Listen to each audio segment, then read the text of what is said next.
Hello, আসসালামু আলাইকুম। Shrabani's village food থেকে আপনাদের সকলকে স্বাগতম। আজকে নিয়ে এসেছি খিচুড়ি বা গরুর মাংস ভাতের সাথে জলপাইয়ের আচার। তার জন্য প্রথমেই আমরা এখানে 2 কেজি জলপাই ভালো করে সিদ্ধ করে নেব। জলপাইগুলো এমনভাবে সিদ্ধ করব যাতে জলপাইগুলো ফেটে যায়।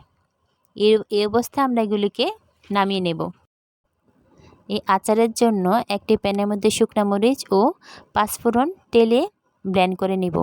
তারপর ওই সিদ্ধ করা জলপাইয়ের মধ্যে পাঁচফোড়ন দিব, এগুলো ভালো করে মেখে নেব। তারপর এর মধ্যে লবণ দিয়ে দিব স্বাদ মতো। লবণ দেওয়ার পর ওই শুকনো মরিচ চিলি ফ্লেক্স করে সবটা একটু ভেঙে ভেঙে 2 দিন রোদে দিয়ে রাখবো। এভাবে 2 দিন রোদ দেওয়ার পর আচারগুলোকে আমরা তৈরি করার জন্য নিয়ে আসব ছাদ থেকে। তারপর একটি কড়াইতে 2 কাপ সরিষার তেল ঢেলে এর মধ্যে 3 টেবিল চামচের মতো রসুন বাটা ও 3 টেবিল চামচের মতো সরিষা বাটা দিয়ে দেব। সরিষাটা কাঁচামরিচ ও লবণ দিয়ে ব্লেন্ড করেছি।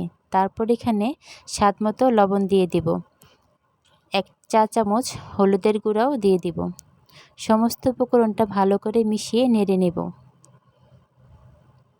কিছুক্ষণ কষানোর পর এখানে আমরা ওই শুকনো জলপাইগুলো দিয়ে দেব।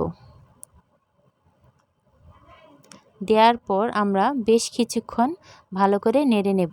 এখানে টক আচারের জন্য একটু ঝালটা বেশি পরিমাণেই দিয়ে দিলে টকের ঝালে ব্যালেন্স হয়ে যায়। তবে যারা মিষ্টি আচার পছন্দ করেন তারা চাইলে মরিচটা কম দিয়ে এখানে চিনি দিলেও তারা এই আচারটা বানিয়ে খেতে পারেন।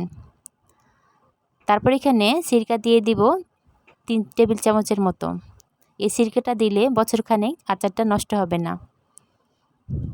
আর এই আচারটা আরও বেশ কিছুক্ষণ 10 থেকে 15 মিনিট ভালোভাবে নেড়ে ঢাকনা দিয়ে কিছুক্ষণের জন্য ঢেকে দেব। ফিরে এলাম 10-15 মিনিট পর। আচারটা প্রায় হয়ে গেছে। আর কিছুক্ষণ নেড়ে আমরা আচারটাকে উঠিয়ে ফেলব। তারপর এই আচারটাকে তেলে ডুবিয়ে রাখার জন্য এখানে আলাদাভাবে একটি কড়াইতে 2 কাপ তেল গরম করে নেব। তেলটা ঠান্ডা হলে আচারগুলো একটি কাচের বয়ামে ভরে ওই তেলগুলো ঢেলে নেব। এই আচারটা সবসময় তেলের ভিতরে ডুবিয়ে রাখতে হয়, না হলে নষ্ট হওয়ার সম্ভাবনা থাকে। এই জন্য চেপে চেপে চেষ্টা করবেন আচারগুলোকে তেলের মধ্যে ডুবিয়ে রাখতে। এই আচারটা আমরা সারা বছর খিচুড়ি বা ভাতের পোলাওর সাথে খেতে পারি।